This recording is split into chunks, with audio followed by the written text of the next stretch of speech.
Edukasyon sa gitna ng pandemya. Anumang paraan sa pag-aaral, online class o modular man, ay kailangan subukan para sa magandang kinabukasan na inaasam. Edukasyon ang susi upang makamit ang tagumpay. Oo, tagumpay, pero paano kung sa isang idlap mawala ito?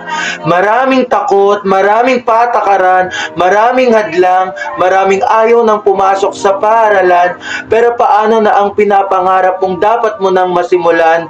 Dahil ba sa pandemya? Dahil ba sa giyera? O dahil ba sa mga terorista? Kaya takot ka nang bumalik sa eskwela? Anumang sakuna ang kinakaharap, walang hindi matutupad na pangarap. Ang Pangulo at Departamento ng Edukasyon ang siyang magbibigay ng solusyon. Pagod na ba kayo? Oo, nakakapagod sigaw ng mga guro. Pero ang trabaho namin to, kahit man pagpuyatan namin to, ito ang kanilang tungkulin.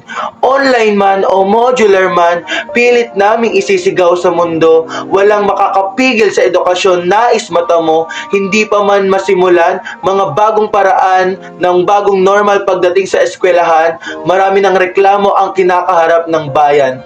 Isa lang naman ang kasabiang dapat nyong malaman, kung iniisip mong pag-aaral ay magastos, bakit di mo subukan maging ignorante nang tuluyan ka ng magapos sa mundong walang alam kundi ang mag-rap.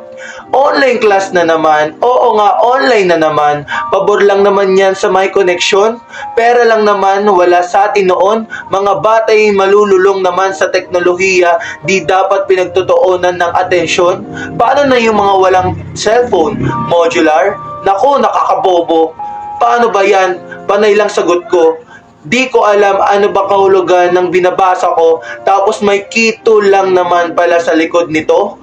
O ano, mga reklamong di pinag-isipan, reklamong di dapat binibitawan, bakit di na lang isipin at gawin? Di para yan siguro, para sa'yo yan, bata, at para sa pangarap mong nais makita. Dahil kung dati ay hadlang ang kahirapan sa paggamit ng tagumpay, di rin sagabal ang gera at pandemya sa ating bayan para tumigil sa pangarap na inaasam sa buhay. Pandemya sa edukasyon.